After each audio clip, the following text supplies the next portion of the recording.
नमस्कार, आप देख रहे हैं प्रोग्रेसिव इंडिया। मैं आपके साथ हूं आकाश राज और अभी हम मौजूद है बरेली के बस स्टैंड में। और प्रोग्रेसिव इंडिया का एक ही मकसद है कि समाज के उन छोटे छोटे मुद्दों को उभार कर बाहर लाना, उन क्षेत्रीय मुद्दों पे बात करना जो कोई जिस पे कोई बात करना नहीं चाहता हो या उन मुद्दों को दबाना चाहता हो। तो हमारे साथ मौजूद है बरेली के बस स्टैंड के कुछ लोग जो यहाँ पे छोटे छोटे काम करके अपना जीवन या अपने रोजी रोटी कमाते हैं। तो आइए हम उनसे जानते हैं कि यूपी में जो अभी चुनावी माहौल है तो किसके पक्ष में है, किनके पक्ष में नहीं है, और ये क्या बदलाव चाहते हैं या अपने मौजूदा सरकार से खुश है।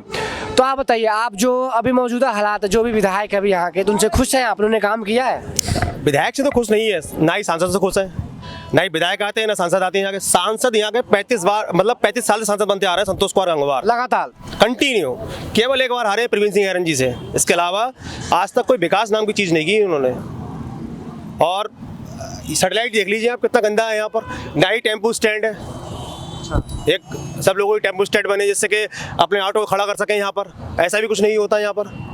और बाकी गवर्नमेंट से यही है कि बस हमें सुविधाएं दे, किस तरीके से बिजनेस दे, काम दे। तो अभी आप क्या करते हैं? लोगों को ये भी बताएं दर्शकों कि आप क्या करते हैं और क्या आपको अपनी रोजी रोटी चलाने में किस तरह की परेशानियां आती है? परेशानी यही है कि बिजनेस नहीं है। आदमी खाला बैठा रहता है, दिन भर आता है दुकान पे खाली बैठे रहता है, शाम को चला जाता है। फिर इधर से ये बिजली वाले, ये कनेक्शन दीजिए, पानी दीजिए, ये दीजिए। इतनी महंगाई है कि आदमी कहाँ से अपना जीवन यापन कर पाएगा। तो यहाँ पे जो भी मौजूदा अभी हालात चल रहे हैं बरेली के, चलिए आप बता रहे कि रोजी रोटी कमाना बड़ी मुश्किल है जी।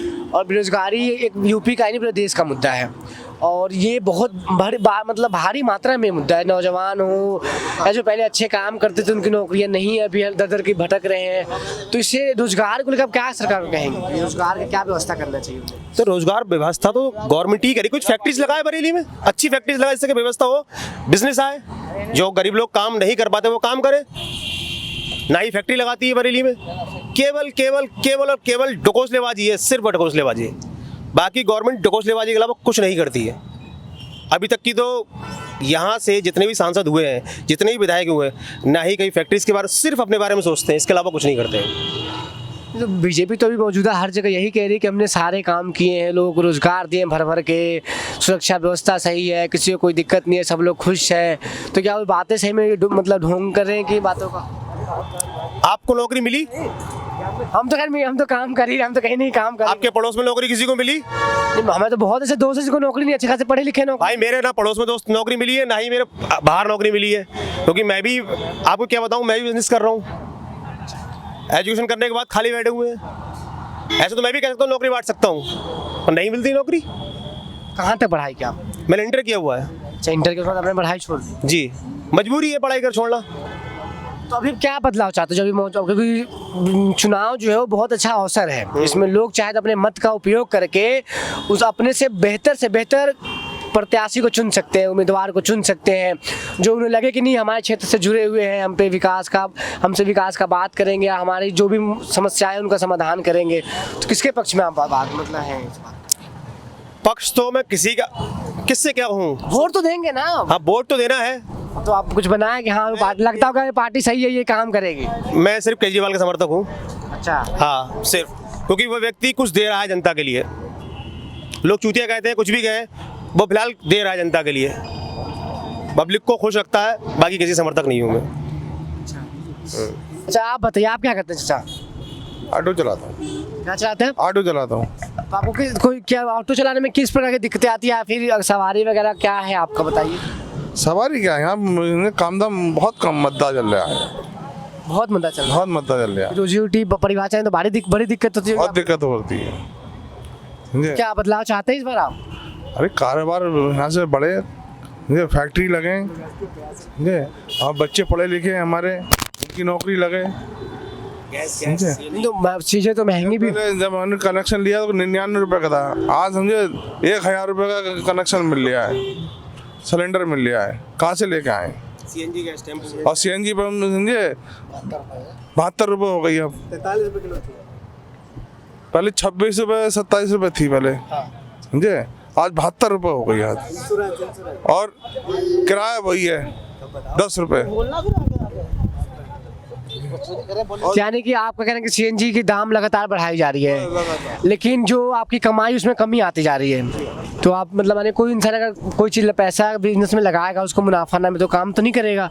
तो क्या बदलाव चाहते हैं, इस बार क्या चाहते हैं? अगर जो भी अगर मौजूदा सरकार आएगी, आप किनको भी इस बार अपना वोट देंगे? हम तो सरकार से यही कहते हैं, बरेली शहर के अंदर कम से कम 10-12 फैक्ट्री लगवाएं बड़ी बड़ी, जिसमें जो बच्चे घूम रहे हैं, समझे, पढ़े लिखे, उनकी नौकरी लगे। मैं तो यही चाहता हूँ कि यहाँ पे फैक्ट्री लगे। बरेली शहर में एक फैक्ट्री थी, समझे, तुम्हारे क्या रावल फैक्ट्री, वो भी बंद हो गई। अच्छा, आप सभी लोग कोरोना का तो लॉकडाउन सभी झेले होंगे, और उससे बड़ी दुविधा शायद जीवन में किसी के ना आए, और शायद दोबारा कोई उम्मीद भी नहीं कर सकता क्या है।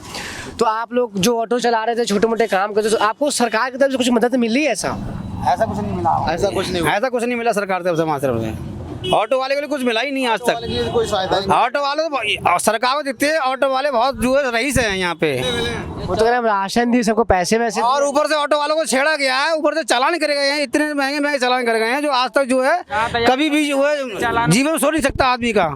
जीवन में नहीं सोच सकता कि कितने महंगे चालान करे इस सरकार के अंदर। ऑटो वालों के लिए, ऑटो वाले तो प्रशासन के लिए दुश्मन है। जहाँ खड़ा कर दिया डंडा मारना शुरू कर दिया, सवारी उतारना तो डंडा मारना शुरू कर दिया, पैसे लेना तो डंडा मारना शुरू कर दिया, पीछे से फोटो खींच ले रहे हैं। इसमें क्या सरकार को देख, इसमें सरकार नहीं देख रही कि ऑटो वाले कितना कमा रहे हैं, क्या कर रहे हैं। तो आप क्या बदलाव चाहते हैं कि मतलब ये सब व्यवस्था कैसी होनी चाहिए? बदलाव ये चाहते हैं कि हमारा जो है, हमें जो है पार्किंग दी जाए, और हमारे लिए कह दिया कि यहाँ से भरो, यहीं उतारो, हमें छेड़ा ना जाए। कहीं उतार रहे हैं कि सदा नहीं जाए, चालान नहीं होना चाहिए।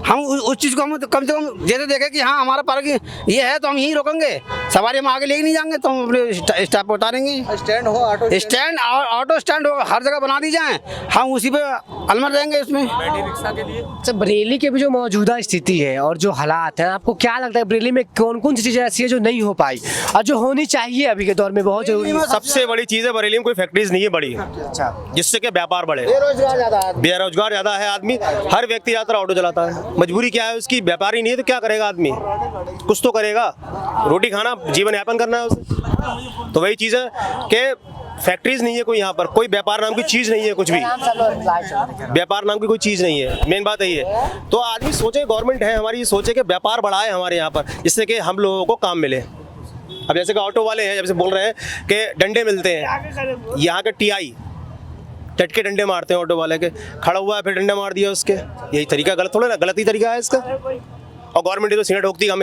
बहुत अच्छा कर रहे हैं, बहुत अच्छा कर रहे हैं। तो गवर्नमेंट केवल मीडिया के आगे करती है। अब मीडिया वही ताकत है, हम मीडिया तक बात रख सकते हैं, तो मीडिया का बात रख रहे हैं अपनी। अच्छा, वो योगी जी कहते हैं जैसे कि हमने अखिलेश से 10 गुना बढ़ा के सुरक्षा व्यवस्था की है, प्रशासनिक व्यवस्था अच्छी की है। हाँ, अच्छा ये प्रशासन की है, व्यवस्था अच्छी करी हमने, ठीक है, मानते हैं कि थोड़ा काम सही हुए हैं। मगर आपके पुलिस गरीबों के लिए कुछ नहीं हुआ अभी तक। गरीबों बेरोजगार जनता फिर रही है, मारी तारी 10-10 रुपये में, 20-20 रुपये में आदमी जो है रोजगार करने जाता है, वो उसको भी वो भत्ता छीन लेते हैं पुलिस वाले। उसमें क्या होता है? अच्छा, जो कह रहे हैं कि राशन हम दे रहे हैं, बेरोजगारी भत्ता दे रहे हैं, सब कुछ दे रहे हैं, तो इससे क्या प्रभाव पड़ रहा है? ठीक लग रहा है आप लोग? भाई साहब, खाली राशन से भाई साहब, खाली राशन से क्या होगा भाई साहब? उसके साथ और चीज, जब आप खाली राशन दे देंगे कि खाली राशन आदमी खा लेगा क्या? उसके लिए और भी सारी चीज चाहिए नहीं चाहिए? 200 रुपये तेल कर दिया। सरसों का तेल लीजिए 200 रुपये, सीएनजी हमारी 72 रुपये, 26 रुपये किराया वही है। तो इससे हम लोग क्या करेंगे? राशन मत दो, बिजनेस दे दो। बिजनेस हो, सबसे बड़ी चीज जो कारोबार होगा, जो पैसे आएंगे तो उसी से तो भाई साहब लाइफ हमारी, बच्चे को हम पालन पोषण कर पाएंगे, एजुकेशन दो। हम यही चाहते हैं जनता गवर्नमेंट से। अपने देश में एक बात की और देखी जा रही है कि यहाँ पे ना जाति धर्म पे राजनीति की जा रही है, जाति धर्म पे। तो आप लोग क्या कहते हैं, जाति धर्म की राजनीति है, इससे लोगों को उठना चाहिए? हाँ, बिल्कुल उठना चाहिए, जाति धर्म से तो उठना चाहिए। केवल और केवल एजुकेशन पे आना चाहिए आदमी को। अगर अच्छी एजुकेशन होगी, जाति धर्म से खुद उठ जाएगा आदमी। जब एजुकेशन ही नहीं होगी, जाति धर्म हमें करना ही करना है, क्योंकि हम लोग जाति धर्म भी घेर कर दिए हैं। अगर एजुकेशन अच्छी होगी तो हम जाति धर्म से उठ के बात करेंगे, पर यहाँ एजुकेशन ही नहीं है हम लोगों के पास, तो कहाँ से जाति धर्म को उठ के बात कर पाएंगे हम? मेन बात ये है। यहाँ कॉन्वेंट स्कूल में बच्चा एडमिशन कराने जाता है, तो सारी जमा पूंजी दे देता है और कॉन्वेंट स्कूल के लिए। अगर आपके 3 बच्चे हैं तो आप पढ़ाई नहीं करा सकते, आपकी हिम्मत नहीं है बरेली शहर के अंदर, ये कॉन्वेंट स्कूल इतने महंगे हैं। तो आप सब ने तो मुद्दे रखे, लेकिन आप सब ये बताइए कि इस बार लाएंगे किसको, ये बताइए हमें। जो इसकी चाहिए नहीं, सबका अधिकार है एकदम। जो सरकार अच्छा कार्य करेगी हम तो यह चाहते हैं। अरे हमें चाहे सपा सरकार हो, चाहे बीजेपी सरकार हो, चाहे मायावती सरकार, किसी की सरकार हो, फिलहाल तो हमारी नज़र में जो है अखिलेश भैया। अखिलेश को आप देंगे जी। ये क्या अखिलेश यादव कभी आपका कार्यकाल तो देखे होंगे, अभी तो 17 में आई होगी जी। तो अखिलेश का कैसा था काम, के बारे में क्या बात? अखिलेश का काम सही था, उसने काम किए हैं, ऐसी बात नहीं काम नहीं किए हैं। मैं कहता हूँ मैं केजरीवाल का समर्थक हूँ, कोई गवर्नमेंट को कुछ दे रहा है, मैं सिर्फ केजरीवाल का समर्थक हूँ। गवर्नमेंट को यूपी में तो केजरीवाल को वो भी लड़ रहे हैं, ऐसा कुछ नहीं है, लड़ रहे हो वो भी, लेकिन आप वोट किनको देंगे ये बताइए। मैं वोट केजरीवाल को दूंगा, केजरीवाल को देंगे आप? कट टू कट केजरीवाल को दूंगा, साफ सी बात है। चलिए आप अपना परिचय दीजिए। जी, मेरा नाम धीरज साहू है। अच्छा, आप यहाँ क्या करते हैं? यहाँ मैं प्राइवेट जॉब करता हूँ। अच्छा जी। तो आपको क्या लगता है बरेली की जो समस्या है इसमें क्या कहना चाहिए? सबसे पहले कहना चाहूँगा कि भारतीय जनता पार्टी और समाजवादी पार्टी के विषय में, समाजवादी पार्टी ने धर्म के आधार पे उनने जो भी विकास किया धर्म के आधार पे किया, कि अगर ठीक है निशा है और नेहा है, एक मुस्लिम है एक हिंदू है, तो उसके लिए मतलब एक तरफा कन्यादान वितरित किया उस समय, और जो हिंदू है उसके लिए नहीं किया।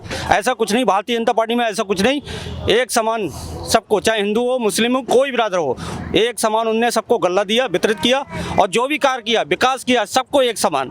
मोदी जी योगी जी ने एक तरफ सबको लेके चले, भेदभाव नहीं किया। हम भारतीय जनता पार्टी को ही वोट देंगे और सपोर्ट करेंगे। बात है भेदभाव से, बात है रोजी रोटी की आ जाए लोगों के बाद। जैसे कुछ भाई अभी यहाँ बताए हैं कि गैस की महंगाई है, तेल की महंगाई है, CNG कितनी महंगाई है, तो फिर भेदभाव से क्या मतलब है? लोगों को पेट चलना चाहिए ना। नहीं, पेट चलना चाहिए। 5 लाख योगी सरकार ने जो नौकरियां दी हैं, पिछली बार भी ऐसा ही हुआ था। आरक्षण के विषय में बात करना चाहता हूँ। आरक्षण किन OBC को कितना है, और देख लीजिए समान को कितना है, और अदर वर्ग है उसके लिए कितना है आरक्षण है। मोदी जी ने भी, योगी सरकार में भी, यहाँ हमें रोटी तो मिल रही है, हम चटनी से खा लेंगे, लेकिन हमारे जो सम्मान, यहाँ गुंडागर्दी खत्म हुई। भाजपा सरकार में गुंडागर्दी, और जो इतना वो था गुंडागर्दी भी थी बहुत ज़्यादा, और ये लूट मार वगैरह जितनी थी, चोरी डकैती सब कम हुई। आज महिला को सशक्तिकरण की सुविधा है, महिलाएं अपने जा रही हैं। रेप भी तो बहुत हो रहा है। जब महिला सशक्तिकरण की आप बात कर रहे हैं तो रेप में तो यूपी नंबर 1 है। कहाँ है रेप कहाँ है? रिपोर्ट देखिए। नहीं, रेप में कहाँ है? हाथरस याद है आपको? जी, रेप में पास्को एक्ट बनाई है, ठीक है। बरेली की मैं बात करता हूँ, बरेली में रहता हूँ, बरेली में 4 पास्को एक्ट बनाई हैं, 4 कोड बनाई हैं। ऐसा पिछली सरकार में नहीं था। जो रेप कांड करेगा वो पास्को जो है स्पेशल कोड बनाई गई है पास्को, और उनके आधार पे भाई काम कर रही है सरकार। जो सजा करेगा, और टारगेट भी है ऊपर से कि अगर कोई पास्को एक्ट के तहत कोई भी व्यक्ति रेप के उसमें आता है, अपहरण करके रेप करता है, उसमें 6 महीने की योगी सरकार ने और मोदी सरकार ने 6 महीने के उसका प्रावधान रखा है कि 6 महीने के अंदर उसे सजा मिलना चाहिए। ऐसा कुछ नहीं था पहले सरकार में, ऐसा कुछ नहीं था। अगर वो रेप करता है तो निःशुल्क वो पैसा देता है, वहाँ चलता रहता है, तारीख पर तारीख उसे कोई सजा नहीं मिलती, कोर्ट उसे छोड़ देता है। आज अगर कोई रेप करता है तो सजा का वो हकदार है और सजा पाएगा। ऐसा बहुत से उदाहरण है, एग्जाम्पल है बहुत से कि भाजपा सरकार में देखने को हमें मिले। तो यहाँ आज मतलब कुछ लोग हैं जो सपा भी चाहते हैं, कुछ लोग बीजेपी भी चाहते हैं, और यहाँ मेन समस्या है जो ऑटो वालों की है। वो कह रहे हैं कि हमें पार्किंग की सुविधा नहीं दी जा रही है, और पुलिस उन पर रोज डंडे मारती है, तुम यहाँ मत खड़ा करो, वहाँ मत खड़ा करो। कह रहे कि CNG महंगा हो गया है और उनके जेब से पैसे जा रहे हैं, सवारी से उतने पैसे नहीं कमा पा रहे। वो 10-10 रुपये के लिए यहाँ से वहाँ जाते हैं, लेकिन उतने पैसे नहीं मिलते, और CNG काफ़ी महंगा वो कह रहे हैं, उन्हें अफोर्ड करना मुश्किल हो रहा है। तो आप बने रहिए, और हम यही क्षेत्रीय मुद्दे पर बात करें तो आप बने रहिए हमारे साथ लगातार, और प्रोग्रेसिव इंडिया को देखिए, लाइक कीजिए, सब्सक्राइब कीजिए। आपको जो भी इसमें गलत सही लगे हमें कमेंट करके बताएं। नमस्कार।